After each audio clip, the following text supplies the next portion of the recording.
ಹಿರಣ್ಮಯಿ,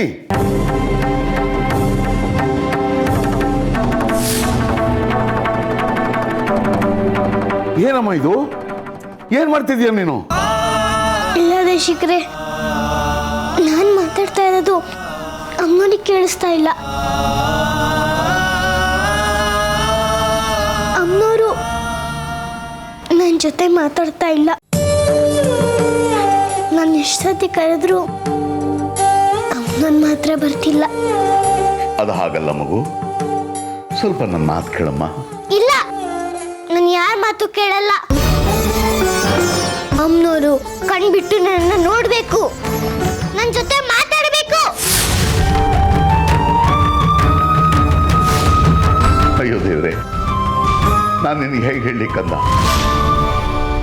ನೋಡು, ನೀನು ಎಷ್ಟೇ ಆರತಿ ಬೆಳಗಿದ್ರು ಆ ಅಮ್ಮನವರು ಪ್ರಕಟವಾಗೋದಿಲ್ಲ ತಾಯಿ. ಅದಕ್ಕೆ ಬೇರೆ ಕಾರಣನೇ ಇದೆ. ಬೇರೆ ಕಾರಣನ? ಅದೇನ್ ಕಾರಣ ಅಂತ ಹೇಳಿದೆ ಶಿಕ್ರೆ?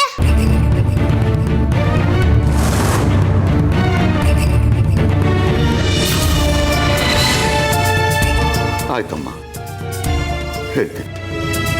ಕೂತ್ಕೋ ಕೂತ್ಕೋ ತಾಯಿ.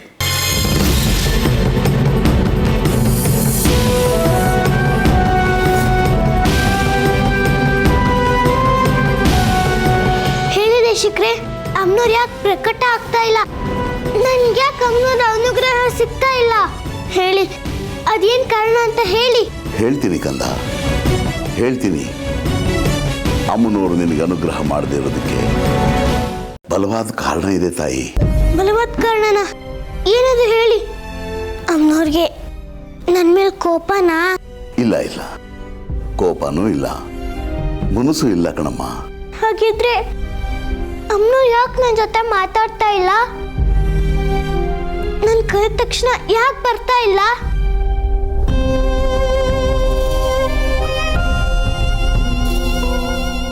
ಅಮ್ಮನವ್ರು ನೀ ಕರೆದ ತಕ್ಷಣ ಬರದೇ ಇರೋದಕ್ಕೆ ಕಾರಣ ಇದೆ ಅಂತ ಆಗಲೇ ಹೇಳಿದ್ನಲ್ಲ ತಾಯಿ. ಏನ್ ಕಾರಣ ಇದೆ? ದೇವ್ರು ಭಕ್ತರಿಗೆ ಕಾಣಿಸ್ಕೊಳ್ಳೋದಕ್ಕೆ ಯಾಕೆ ಬರಲ್ಲ? ಅವ್ರ ದೇವರೇ ಆದ್ರು ಆ ದೇವರಿಗೆ ಅವ್ರದ್ದೇ ಆದ ಕಟ್ಟುಪಾಡುಗಳಿರುತ್ತೆ ತಾಯಿ. ಹಾಗೆ ಸುಲಭವಾಗಿ ಆ ದೇವ್ರು ನಮಗೆ ದಕ್ಕೋ ಆಗಿದ್ದಿದ್ರೆ ಆ ದೇವ್ರಿಗೊಂದು ಬೆಲೆ ಎಲ್ಲಿರ್ತಿತ್ತು ಹೇಳು?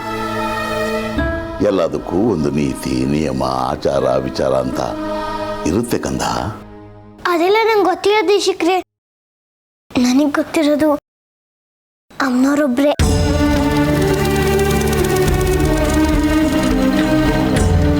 ಅವರು ಬರೀ ವಿಗ್ರಹ ಕೂತಿದ್ದಾರೆ. ನಾನು ಬೇಡ್ಕೊಂಡಾಗೆಲ್ಲ ಆ ತಾಯಿ ಅನುಗ್ರಹ ಮಾಡೋದು ರೂಢಿ ಅಲ್ವಾ? ಅದು ನಿಜ ಕಂದ. ಹಾಗೆ ಅಮ್ಮನವರು ಅನುಗ್ರಹ ಮಾಡದೇ ಇರೋದಕ್ಕೆ ಒಂದು ದೊಡ್ಡ ಕಾರಣ ಇದೆ. ಅದೇನಪ್ಪ ಅಂದ್ರೆ, ನಮ್ಮಿಂದ ಒಂದು ದೊಡ್ಡ ಅಪಚಾರ ಆಗಿದೆ ಕಣಮ್ಮ. ಅಪಚಾರನ? ಏನ್ ಶಿಕ್ರೆ? ಇವತ್ತು ಇದು ಅಮ್ಮನವ್ರ ವಿಗ್ರಹ ನಿಜ, ಆದರೆ ಹಾಗೆ ಅಮ್ಮನವ್ರ ವಿಗ್ರಹ ಆಗೋದಕ್ಕೂ ಮುಂಚೆ ಅದೊಂದು ಸಾಧಾರಣ ಶಿಲೆಯಾಗಿತ್ತು. ಅದನ್ನು ಶಿಲ್ಪಿ ಕೆತ್ತಿ ಅಮ್ಮನವರು ವಿಗ್ರಹ ಮಾಡ್ದ.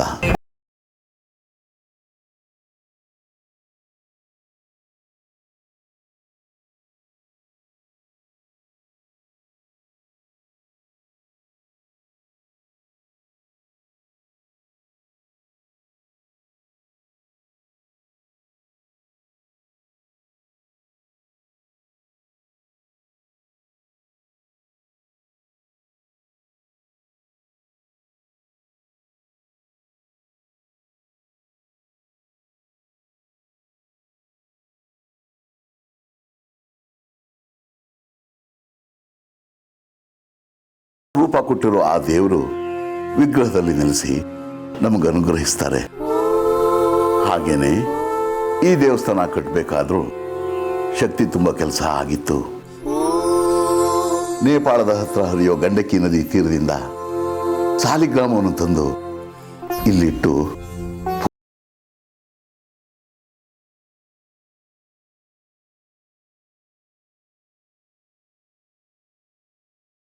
ಸಾಲಿಗ್ರಾಮದ ಕಲ್ಲಿನಲ್ಲಿತ್ತು. ಅದೆಲ್ಲ ಬಿಡಿದ್ದೆ ಶಿಕ್ರೆ, ಈಗೇನಾಗಿದೆ? ಶಕ್ತಿ ಕಂದ್ರೆ ಇಲ್ಲೇ ಇದೆ ಅಂದ್ರೆ ನಮಗೆ ಅನುಗ್ರಹ ಆಗ್ಬೇಕು ತಾನೆ. ಇಲ್ಲ ಕಂದ, ಅವತ್ತು ಕೊಳ್ಳಿದೆವ ಇಡೀ ಊರನ್ನೇ ಸುಟ್ಟು ಭಸ್ಮ ಮಾಡೋ ಸಮಯದಲ್ಲಿ ಅಮ್ಮನವರಿಗೆ ಕೋಪ ಬಂತು. ಆಗ ಸಿಟ್ಟಿನಿಂದ ಅಮ್ಮವರು ದುರ್ಗೆ ಅವತಾರ ತಾಳಿ ಚಂದ್ರಧರನ ಹತ್ರ ತ್ರಿಶೂಲ ಹೆಸರು.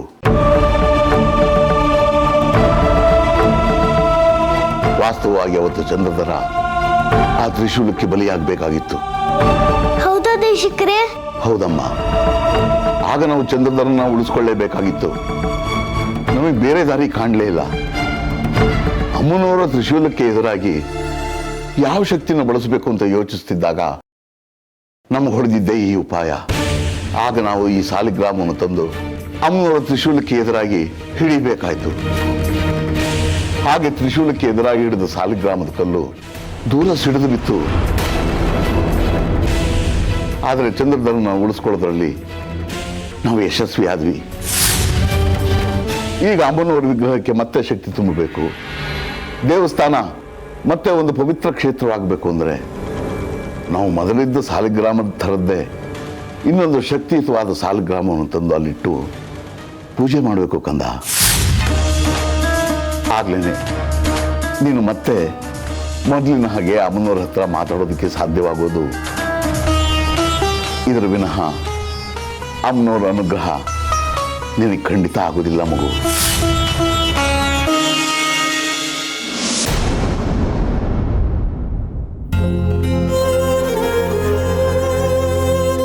ಈಗ ನನಗೆಲ್ಲ ಅರ್ಥ ಆಗ್ತದೆ ದೇಶಿಕ್ರೆ. ಯಾಕೆ ನನ್ನ ಕೈಯಲ್ಲಿ ಏನು ಸಾಧ್ಯ ಆಗ್ತಾ ಇಲ್ಲ ಅಂತ, ಯಾಕೆ ನನಗೆ ಅಮ್ಮನವ್ರ ಅನುಗ್ರಹ ಆಗ್ತಾ ಇಲ್ಲ ಅಂತ ಈಗ ಅರ್ಥ ಆಗ್ತಾ ಇದೆ.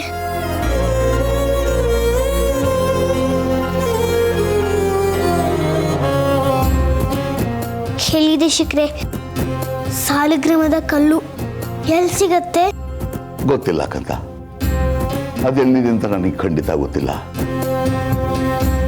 ಆದರೆ ಅದೆಲ್ಲಿದೆ ಅಂತ ಕಂಡುಹಿಡಿಯೋದು ಮತ್ತೆ ಅದನ್ನು ತರುವ ಶಕ್ತಿ ನನಗೆ ಮಾತ್ರ ಇದೆ ಮಗು. ಸರಿ ದೇಶಿಕ್ರೆ, ಸಾಲಿಗ್ರಾಮದ ಕಲ್ಲು ಎಲ್ಲಿದ್ರೂ ಸರಿ, ನಾನು ಅದನ್ನು ಹುಡುಕಿ ದೇವಸ್ಥಾನದಲ್ಲಿ ಇರ್ತೀನಿ. ಮತ್ತೆ ದೇವಸ್ಥಾನಕ್ಕೆ ಜೀವ ತುಂಬ್ತೀನಿ. ನಾನಿನ್ ಬರ್ತೀನಿ ದೇಶಿಕ್ರೆ.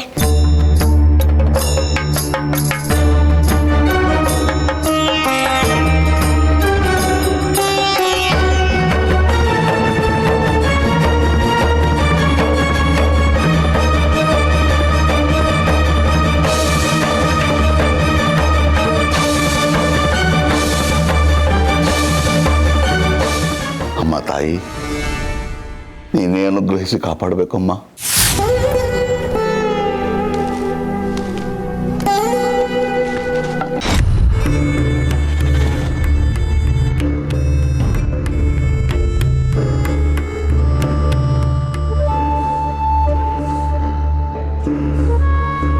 ಕಂದ ಕಂದ ಕಂದ,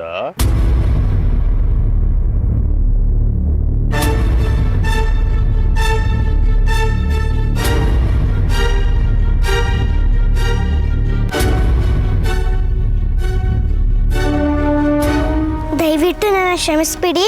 ನೀವು ಇಲ್ಲಿ ಕೂತಿದ್ದು ನಾನು ನೋಡೇ ಇಲ್ಲ.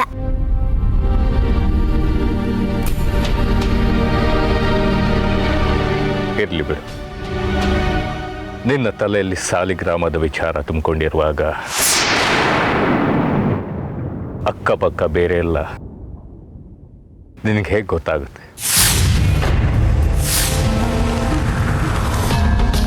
ಇದನ್ನಿದು ಆಶ್ಚರ್ಯ ತಾತ.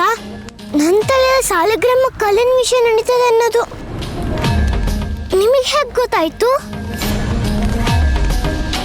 ಬೇರೆಯವ್ರ ಮನಸ್ಸಲ್ಲಿ ಏನಿದೆ ಅನ್ನೋದು ನಿಮ್ಗೆ ಹೇಗೆ ತಿಳಿಯುತ್ತೆ? ಅಷ್ಟು ತಿಳಿದಿದ್ಮೇಲೆ ಈ ಜೀವ ಯಾಕೆ ಇರ್ಬೇಕು ಮಗು? ನಾವು ಶಿವಭಕ್ತರಲ್ಲ, ನಮಗೆಲ್ಲ ತಿಳಿಯುತ್ತೆ. ಇನ್ನರ್ಧ ಸಾಲಿಗ್ರಾಮದ ಕಲ್ಲನ್ನು ಹುಡ್ಕೊಳ್ತಾ ಇರ್ಬೇಕು. ಅದನ್ನು ಮರಳಿ ತಂದ್ರೆ ಮಾತ್ರ ನಿನಗೆ ದೇವಿಯ ಅನುಗ್ರಹ ಆಗೋದು. ಇದೇ ತಾನೇ ನಿನ್ನ ಮನಸ್ಸಲ್ಲಿ ನಡೀತಿರೋದು.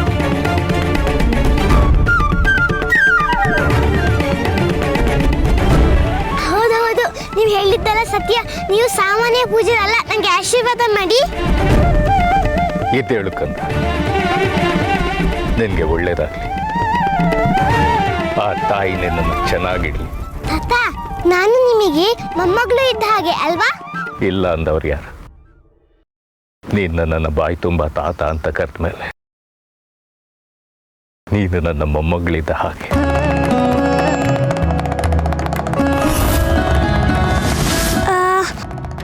ನಾನು ನಿಮ್ಮ ಮೊಮ್ಮಗಳು ಇದ್ದ ಹಾಗೆ ಅಂದ್ರೆ ನೀವು ನನಗೆ ಒಂದು ಸಹಾಯ ಮಾಡ್ಬೋದು ತಾನೆ? ಖಂಡಿತ ಮಾಡ್ತೀನಿ. ಹೇಳು, ಏನಾಗ್ಬೇಕಾ? ತಾತ, ನಾನು ಸಾಲಿಗ್ರಾಮ ಕಲ್ಲು ಹುಡ್ಕಕ್ ಹೊರಟಿದ್ದೀನಿ ಅನ್ನೋದು ನಿಮ್ಗೆ ಗೊತ್ತು ಅಲ್ವಾ? ಹಾಗೆ ಆ ಸಾಲಿಗ್ರಾಮ ಕಲ್ಲು ಎಲ್ಲಿ ಸಿಗುತ್ತೆ ಅಂತ ನನಗೆ ಹೇಳಿ ತಾತ. ನಿಮ್ಮಿಂದ ತುಂಬಾ ಉಪಕಾರ ಆಗತ್ತೆ. ನಿನಗೆ ಅಷ್ಟು ಸಹಾಯ ಮಾಡಲಿಲ್ಲ ಅಂದಮೇಲೆ ನಾನು ಶಿವಭಕ್ತನಾಗಿ ಏನು ಪ್ರಯೋಜನ? ಖಂಡಿತ ಹೇಳ್ತೀನಿ ಮಗು. ದಾರಿಯಲ್ಲಿ ಹೋಗ್ತಿದ್ದ ನಿನ್ನನ್ನು ತಡೆದು ಯಾಕೆ ಕರೆದೆ ಹೇಳು? ಸಾಲಿಗ್ರಾಮದ ಕಲ್ಲು ಎಲ್ಲಿದೆ ಅಂತ ಹೇಳೋದಕ್ಕೆ. ಹೌದಾ? ತುಂಬಾ ಸಂತೋಷ. ಹೇಳಿ ತಾತ, ಬೇಗ ಹೇಳಿ.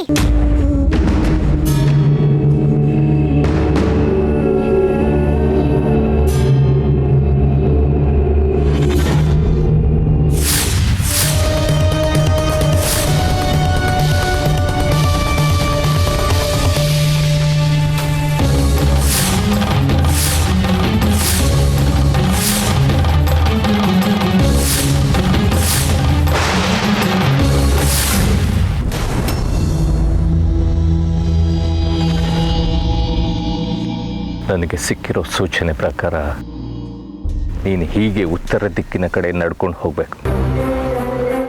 ಅಲ್ಲಿ ಮಂಗಳಗಿರಿ ಅಂತ ಗ್ರಾಮ ಬರುತ್ತೆ. ಆ ಗ್ರಾಮಕ್ಕೆ ನೀನು ಹೋದರೆ ಅಲ್ಲೊಬ್ಬ ವಯಸ್ಸಾಗಿರೋ ಶಕ್ತಿಯನ್ನೋ ವೃದ್ಧ ಸಿಗ್ತಾನೆ. ಅವನ ಹತ್ರ ನೀನು ಹುಡುಕ್ತಾ ಇರೋ ಸಾಲಿಗ್ರಾಮದ ಕಲ್ಲು ಸಿಗತ್ತೆ. ಹೌದಾ ತಾತ? ಸತ್ಯ ಹೇಳ್ತಾ ಇದ್ದೀರಾ ತಾನೆ? ನನಗೆ ಅಸತ್ಯ ನೋಡಿದ ಅಭ್ಯಾಸ ಇಲ್ಲ ಮಗು. ನಾನು ಹೇಳ್ತಾ ಇರೋದು ಅಕ್ಷರಶಃ ಸತ್ಯ. ಆ ವೃದ್ಧನ ಹತ್ರ ಸಾಲಿಗ್ರಾಮದ ಕಲ್ಲಿದೆ. ನೀನು ಹೋಗಿ ಅದನ್ನು ಪಡ್ಕೊ. ತಾತ, ನಿಮ್ಮಿಂದ ತುಂಬಾ ಉಪಕಾರ ಆಯ್ತು ನನಗೆ. ಆ ಸಾಲಿಗ್ರಾಮ ಕಲ್ಲನ್ನು ಎಲ್ಲಿ ಹುಡುಕ್ಲಿ ಅಂತ ತುಂಬಾ ಚಿಂತೆ ಆಗ್ಬಿಟ್ಟಿತ್ತು ನನಗೆ. ನಿಮ್ಮನ್ನ ನಾನು ಯಾವತ್ತೂ ಮರೆಯೋದಿಲ್ಲ. ಆ ತಾಯಿಯ ಅನುಗ್ರಹನ ಪಡೆಯೋದಿಕ್ಕೆ ನೀವು ನನಗೆ ಸಹಾಯ ಮಾಡ್ತಿದ್ದೀರಾ. ನಿಮಗೆ ಒಂದು ದೊಡ್ಡ ನಮಸ್ಕಾರ. ನಿನಗೆ ವಿಷಯ ತಿಳಿಸೋದು ನನ್ನ ಕರ್ತವ್ಯ. ಈಗ ನನ್ನ ಮನಸ್ಸು ಹಗುರ ಆಯ್ತು. ನೀನು ಹೋಗಿ ಆ ಸಾಲಿಗ್ರಾಮದ ಕಲ್ಲನ್ನು ಪಡ್ಕೊ. ನಿಮ್ಮ ಉಪಕಾರನ ನಾನು ಯಾವತ್ತೂ ಮರೆಯಲ್ಲ. ನಾನು ಈಗಲೇ ಹೋಗ್ತೀನಿ.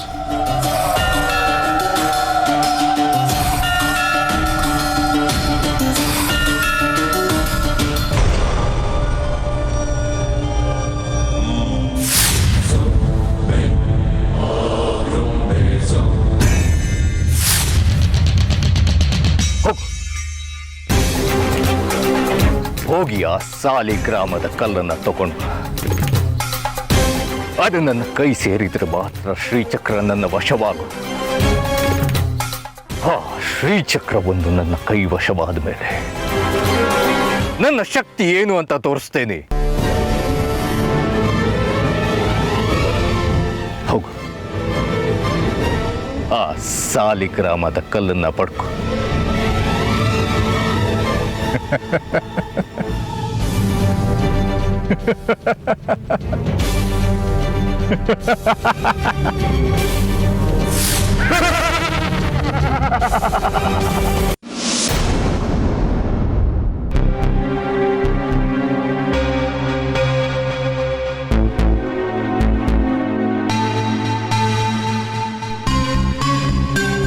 ಹಿರಣ್ಮಯಿ, ಎಲ್ಲೋಗಿದ್ದೆ? ದೇವಸ್ಥಾನಕ್ಕೆ ಹೋಗಿದ್ಯಾ?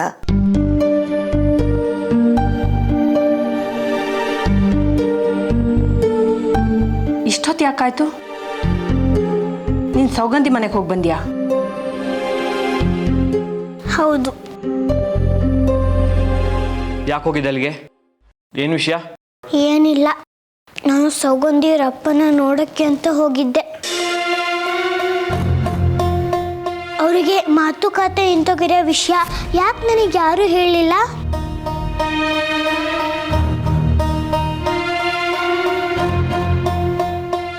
ಹೌದು, ಸೌಗಂಧಿ ಅವ್ರ ಮನೆ ಹತ್ರ ಹೋಗಿದ್ದಕ್ಕೆ ನನಗೆ ಈ ವಿಷಯ ಗೊತ್ತಾಯ್ತು.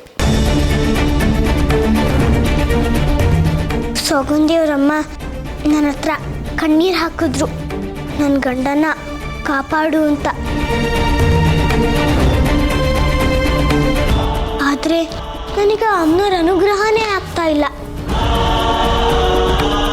ನಾನೇನು ಮಾಡದೇ ಇರೋ ಪರಿಸ್ಥಿತಿನಲ್ಲಿದ್ದೀನಿ. ಯಾಕೆ ನೀವಿಬ್ರು ನನಗೆ ಮೋಸ ಮಾಡಿದ್ರಿ? ಏನಾಯ್ತು? ನಾವೇನ್ ಮಾಡಿದ್ವಿ? ಹ್ಞೂ ಪುಟ್ಟ, ನಿನ್ನ ಹತ್ರ ನಾವು ಯಾವ ವಿಷಯ ಮುಚ್ಚಿಡ್ತೀವಿ? ದೇವಸ್ಥಾನದಲ್ಲಿ ಏನ್ ನಡೀತು, ಸೌಗಂಧಿಯವ್ರ ಅಪ್ಪಂಗೆ ಹಾಗಾಗೋದಕ್ಕೆ ಏನ್ ಕಾರಣ ಅಂತ ನನಗೆ ಯಾಕೆ ಹಂಗೆ ಹೇಳಿಲ್ಲ? ಚಂದ್ರಧರ ಅವರನ್ನ ಉಳಿಸೋದಿಕ್ಕೆ ದೇಶಿಕರು ಸಾಲಿಗ್ರಾಮದ ಕಲ್ಲನ್ನು ತ್ರಿಶೂಲಕ್ಕೆ ಅಡ್ಡ ಇಟ್ಟಿದ್ದಕ್ಕೆ ಸಾಲಿಗ್ರಾಮದ ಕಲ್ಲು ಹೊಡೆದೋಯ್ತಂತೆ. ಅದಕ್ಕೆ ದೇವಸ್ಥಾನ ಶಕ್ತಿ ಕಳ್ಕೊಂಡಿದ್ಯಂತೆ. ಅದಕ್ಕೆ ನನಗೆ ಅನುಗ್ರಹ ಆಗ್ತಾ ಇಲ್ಲ. ಹಿರಣ್ಮಯಿ, ಇದೆಲ್ಲ ನಿಂಗೆ ಯಾರು ಪುಟ್ಟ ಹೇಳಿದ್ದು? ದೇಶಿಕರು ಬಂದು ನನಗೆ ಹೇಳಿದ್ರು, ನನಗೆ ಯಾಕೆ ಅಮ್ಮನವ್ರ ಅನುಗ್ರಹ ಆಗ್ತಾ ಇಲ್ಲ ಅಂತ. ಚಂದ್ರಧರನ ಕಾರಣಕ್ಕೆ ಹೀಗಾಯ್ತು ಅನ್ನೋದಾಗಲಿ, ತಾನು ಅವನನ್ನು ಬೆನ್ನಟ್ಟಿ ಹೋದೆ ಅನ್ನೋದಾಗಲಿ, ಹುಡುಗಿಯಾಗಿ ಅವಳು ಅವನ ಹತ್ರ ತ್ರಿಶೂಲ ಎಸ್ತಿದ್ದಾಗಲಿ, ನೀವ್ಯಾರೂ ಈ ವಿಷಯ ಮಾತಾಡಬಾರ್ದು. ಅಮ್ಮನವ್ರ ಮುಂದೆ ಇದ್ದ ಸಾಲಿಗ್ರಾಮದ ಕಲ್ಲು ಒಡೆದೋಗಿರೋದೆ ಇದಕ್ಕೆಲ್ಲ ಕಾರಣ ಅಂತ. ಈಗ ಸಾಲಿಗ್ರಾಮದ ಕಲ್ಲು ತರದೆ ಆ ತಾಯಿ ಯಾರಿಗೂ ಒಲಿಯೋದಿಲ್ವಂತೆ. ನಾನೇನು ಮಾಡೋದಕ್ಕಾಗೋದಿಲ್ವಂತೆ. ನಾನು ಅಮ್ಮನವ್ರ ಜೊತೆ ಮಾತಾಡಬೇಕು ಅಂದ್ರೂ ಇನ್ನೊಂದು ಸಾಲಿಗ್ರಾಮ ತರಲೇಬೇಕಂತೆ. ಅದು ನನ್ನ ಜವಾಬ್ದಾರಿ. ಅಲ್ಲ, ಅದಕ್ಕೆ ನೀನೇನು ಮಾಡೋದಕ್ಕಾಗುತ್ತೆ? ಆ ಸಾಲಿಗ್ರಾಮದ ಕಲ್ಲು ಎಲ್ಲಿ ಸಿಗತ್ತೆ ಅಂತ ನಾನು ತಿಳ್ಕೊಂಡಿದ್ದೀನಿ.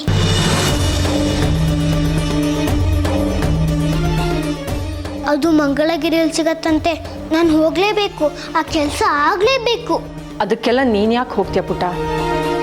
ದೊಡ್ಡವ್ರು ಹೋಗಿ ತರ್ತಾರೆ ಬಿಡು. ನೀನೀಗ ಮಂಗಳಗಿರಿಗೆ ಹೋಗಿ ಸಾಲಿಗ್ರಾಮದ ಕಲ್ಲು ತರೋದಕ್ಕಾಗತ್ತಾ? ಬೇಡ, ನೀನು ಉಳಿದು ಬಂದಿರೋದೇ ಹೆಚ್ಚು. ಇಲ್ಲಮ್ಮ, ಆ ತಾಯಿ ನನಗೆ ಅನುಗ್ರಹ ಮಾಡೋದು ಬೇಡವಾ? ಅಮ್ಮನವ್ರು ಮಾತಾಡಿಲ್ಲ ಅಂದ್ರೆ ನಾನು ಏನು ಮಾಡೋದಕ್ಕೆ ಸಾಧ್ಯ?